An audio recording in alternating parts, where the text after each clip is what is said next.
Welcome back to WION World is One. You're watching Speed News with me, Vidur Kathuria. Let's get started.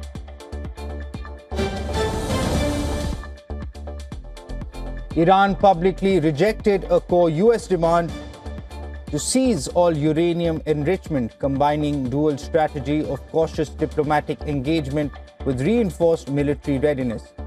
Mohammad Islami, president of the Atomic Energy Organization of Iran, said that Tehran could consider diluting its 60% enriched uranium only if all international sanctions were lifted, dismissing past proposals to ship the material abroad. The moves came as the indirect Iran-US talks in Muscat last week yielded no breakthrough amid regional tensions. Iranian President Masoud Pezeshkian and Foreign Minister Abbas Araghchi reaffirmed Tehran's commitment to ongoing negotiations.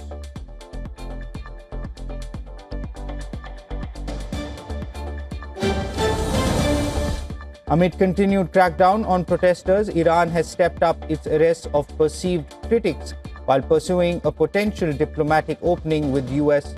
Iran's security forces have reportedly arrested several figures from the country's reformist movement, including spokesperson Imam, along with 4 others. Several activists and filmmakers who co-signed a protest statement were also detained.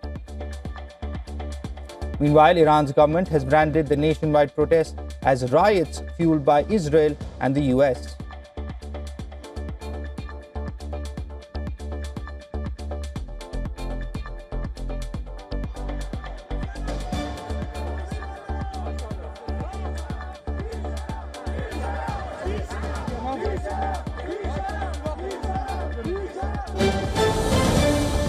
The US military said it launched a strike on a vessel in the Eastern Pacific, killing 2 people and leaving 1 survivor. Video from the US Southern Command showed a boat moving in the water before it was hit, followed by a flash of light and an explosion. US President Donald Trump's administration has touted its success in recent weeks as taking out suspected drug trafficking vessels. In a social media post, the US military claimed the vessel was engaged in narco trafficking operations.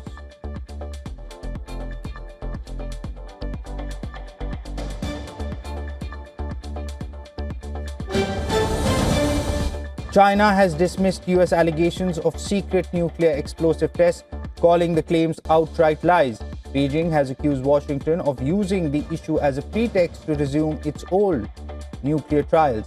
At the UN Conference on Disarmament in Geneva, US Under-Secretary of State for Arms Control Thomas Dinano accused China of carrying out nuclear tests, including one on 22nd June 2020. Also of preparing for additional tests with massive yields.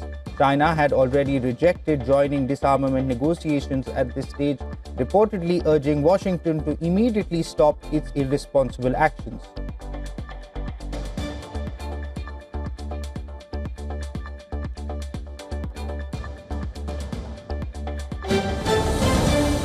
Ghislaine Maxwell, the convicted associate of Jeffrey Epstein, who is serving a 20-year sentence, refused to answer questions during a closed-door virtual deposition before the Republican-led House Oversight Committee.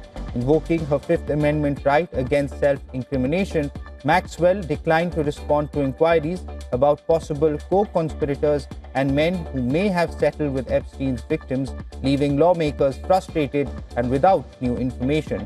Her attorney said she would only testify fully if granted clemency by President Trump.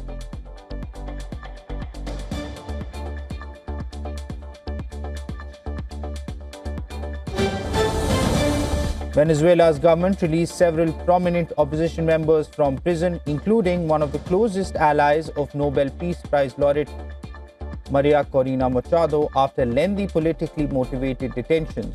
Their releases come as the government of acting President Delcy Rodriguez faces mounting pressure to free hundreds of people whose detentions have been linked to their political beliefs.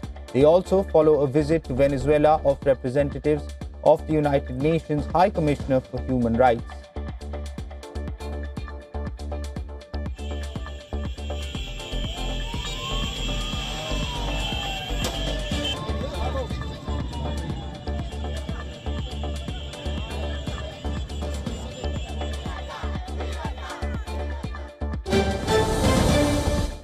Nobel Peace Laureate Marina Corina Machado said she still planned to return to Venezuela despite the detention of an opposition ally shortly after his initial release. Machado, who quietly left Venezuela to receive the Nobel Peace Prize in Oslo in December, however, did not set a timeline for her return. The United States had long championed the opposition as the legitimate winners of the Venezuelan elections, but Trump dismissed Machado as lacking the support to run the country after he removed Maduro.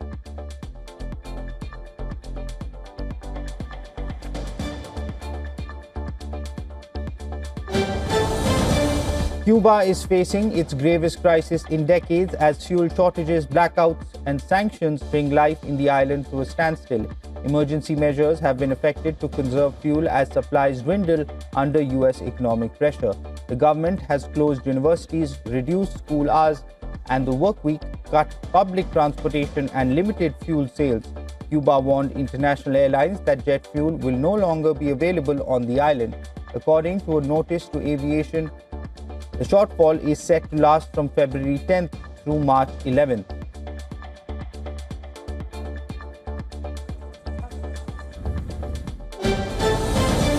Cubans lined up outside Nicaragua's embassy in Havana seeking visas after Managua suddenly ended visa-free travel for Cuban citizens, leaving many with purchased tickets uncertain about their ability to leave the island.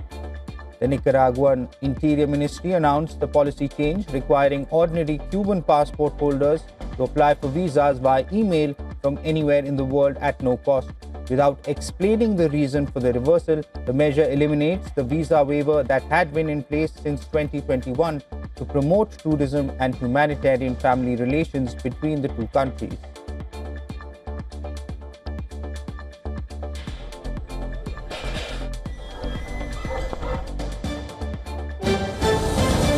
Mexican President Claudia Sheinbaum said that crude oil shipments from her country to Cuba have been halted. This as Mexico seeks ways to resume them following U.S. threats to impose tariffs on nations supplying oil to the Caribbean island. Speaking at a press conference, Sheinbaum said the oil shipments are currently suspended as Mexico works to avoid harm to itself while seeking diplomatic solutions to deliver fuel to Cuba. Meanwhile, two vessels carrying more than 800 tons of humanitarian and departed Mexico to support the island.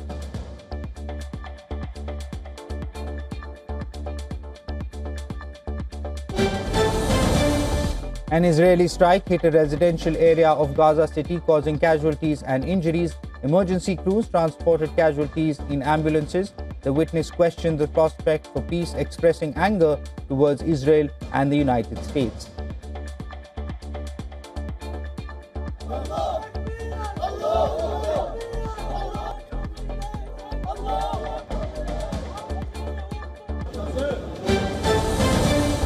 Dozens of Palestinians returned to the southern Gaza city of Khan Yunis after spending 8 months in Egypt. Separated from their families, most had traveled to Egypt for medical treatment and were able to come home after the Rafah border crossing between Egypt and Gaza partially reopened. The returnees were transported to their neighborhood aboard buses marked with UN signs, escorted by ambulances and vehicles. Rafah is the only crossing for nearly all of Gaza's more than 2 million residents. Its limited reopening last week marked a key step in US-backed initiative announced by US President Donald Trump aimed at ending the Israel-Hamas war.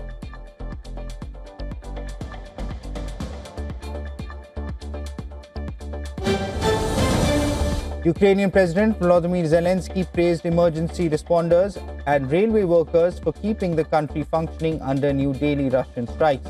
He highlighted their role in protecting energy facilities, restoring damage, and maintaining critical rail services despite dangerous conditions.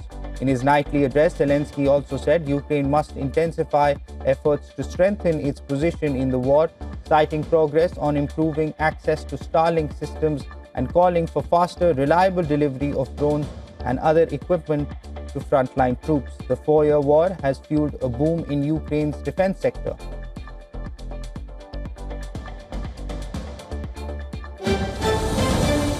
Bangladesh and the United States have signed a reciprocal tariff agreement, marking a major step forward in bilateral trade and economic relations. The agreement was signed in Washington, D.C. following 9 months of negotiations that began in April last year. Under the agreement, the US will reduce the reciprocal tariff on Bangladesh to 19%. The rate was originally set at 37% and was brought down to 20% in August last year.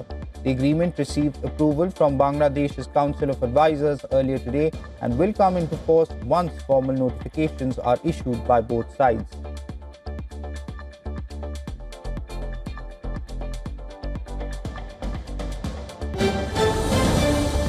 Bangladesh's election campaign ended on Monday ahead of this week's vote, with rival parties invoking the 2024 uprising that ended the autocratic rule of Sheikh Hasina. Tens of thousands of flag-waving supporters attended a succession of rival rallies across the sprawling capital Dhaka as parties sought to harness the legacy of the mass uprising and pitch competing visions of change for the country of 170 million. The elections will deliver a government without Hasina for the first time since 2008, leaving the battle for government mostly between late former Prime Minister Khaleda Zia's BNP and the Islamist Jamaat-e-Islami.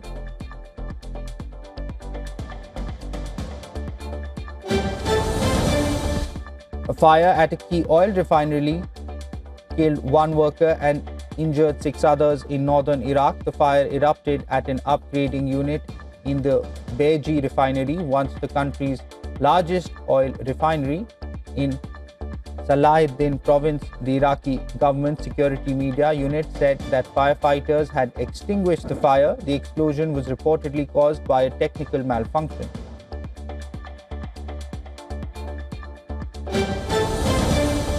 Six people were found dead in the mountains of western Bulgaria over the past week. Prosecutors suspect the deaths may have been murder or suicide, a lack of clarity that has fueled speculation and conspiracy theories among Bulgarians. The police discovered bodies of 3 people, including a 15-year-old boy, in a camper van. Investigators believe they were connected to a triple killing that took place a week earlier by a mountain hut near Petrohan, which was later burned down.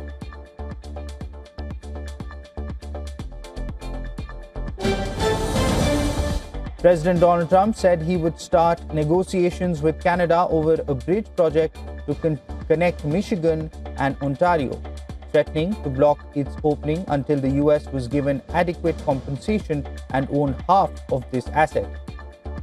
The Gordie Howe Bridge, which is expected to open to traffic soon pending formal tests and approval, is being financed by the Canadian federal government, with the expectations the cost will be paid for by bridge tolls. Trump's comments are the latest broadside against Canada, a major trading partner. Trump has recently threatened to hit Canadian goods with a 100% tariff if the country made a trade deal with China.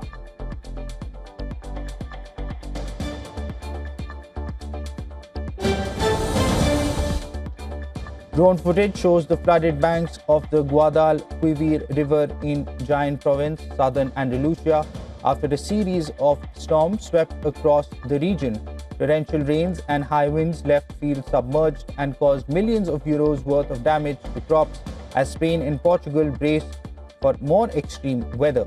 The Iberian Peninsula has already experienced a succession of storms in recent weeks, bringing heavy rain, thunder, snow and strong gales before the arrival of Storm Marta.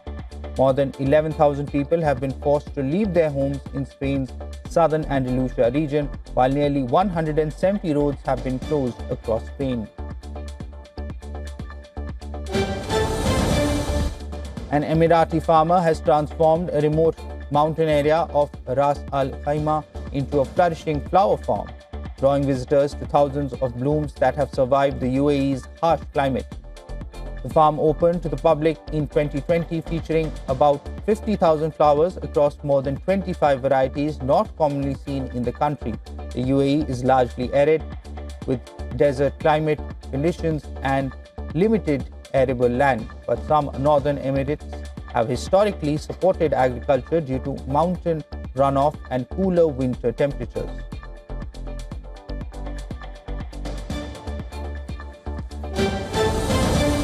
Global markets rose on Tuesday as investors embraced on a risk-on mood driven by Japan's political shift and continued AI enthusiasm. Japan's Nikkei hit record high again, rising above 57,500 after Prime Minister Sanae Takaichi's election victory, fueling expectations of aggressive fiscal stimulus and reflationary policies. Asian stocks advanced broadly with gains in South Korea, China, and Hong Kong. US futures were steady as investors weighed upcoming economic data and the Fed's rate path. Tech, artificial intelligence, and chip stocks remained a key driver, though selectivity is increasing amid valuation concerns.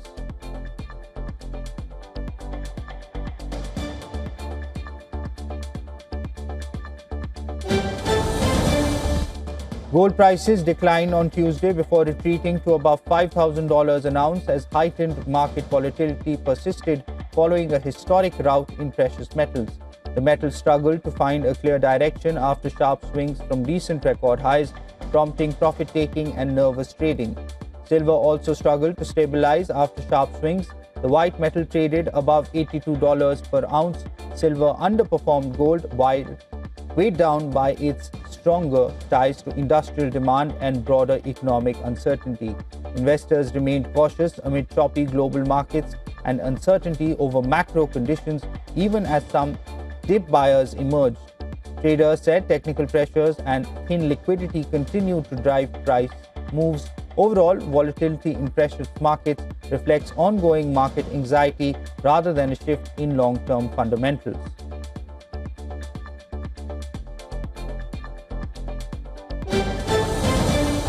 Oil prices drifted lower as traders weighed supply risks against broader market caution amid US-Iran tensions. Brent crude and the US crude eased after percent gains as the market digested warnings for vessels avoiding the Strait of Hormuz, a key global shipping route. Despite geopolitical concerns, prices were capped by signs of adequate supply and ongoing output from major producers. Investors remained cautious, with near-term direction dependent on escalation risks and supply signals.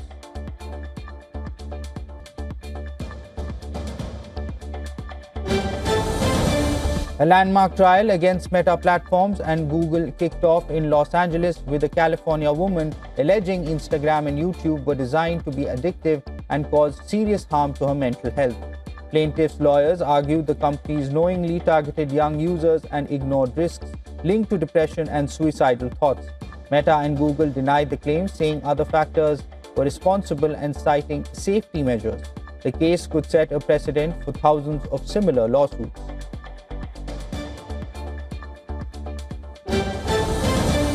Gujarat has signed a letter of intent with Elon Musk's Starlink to bring high-speed satellite internet to remote and undeserved areas of the state. The move aims to boost digital connectivity in rural and hard-to-reach regions where traditional internet networks are limited or difficult to build.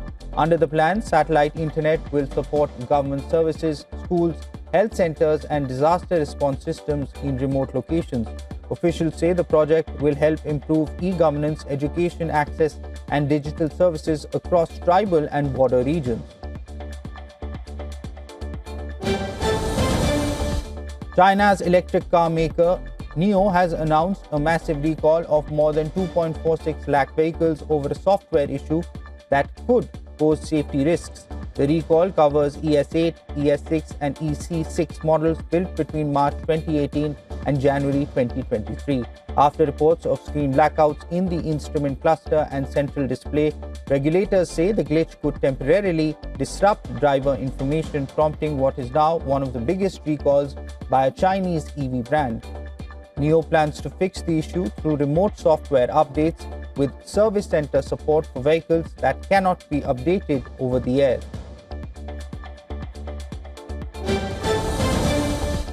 Apollo Global Management is reportedly close to finalizing a massive $3.4 billion loan linked to AI chip investments.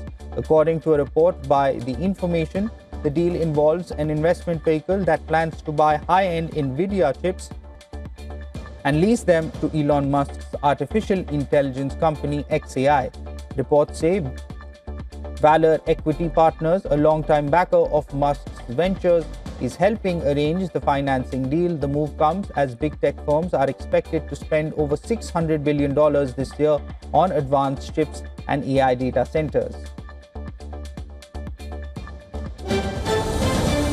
The former captains Rohit Sharma and Virat Kohli have been dropped to Category B in the BCCI central list of contracted players for the 2025-26 season. The latest contracts run from October 1st, 2025 to September 30th, 2026. It was widely expected that Kohli and Sharma will see a drop in their central contracts after they retired from both Test cricket and T20 internationals in 2024 and 2025 respectively.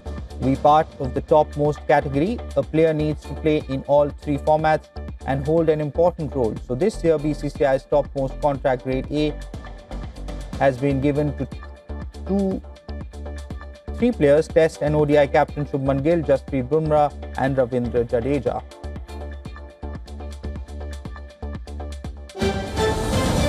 Aston Martin has launched its livery in Saudi Arabia ahead of testing in Bahrain. Formula One is entering a new engine era this season. Aston Martin are also starting over, with Honda replacing Mercedes as their power unit provider. This is the first car for the Silverstone-based team under multi-title winning designer Adrian Newey. Aston Martin finished 7th last year. The team has already faced a setback. The new car, despite its striking look, arrived late for a shakedown in Barcelona. The 2026 Formula One season starts in Australia on March 8th.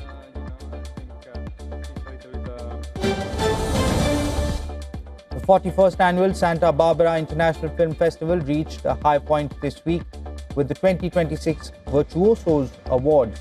The evening celebrated the year's most impactful breakout performances. Jacob Elordi, Sydney Sweeney and Wunmi Mosaku were some of the celebrities who attended the event.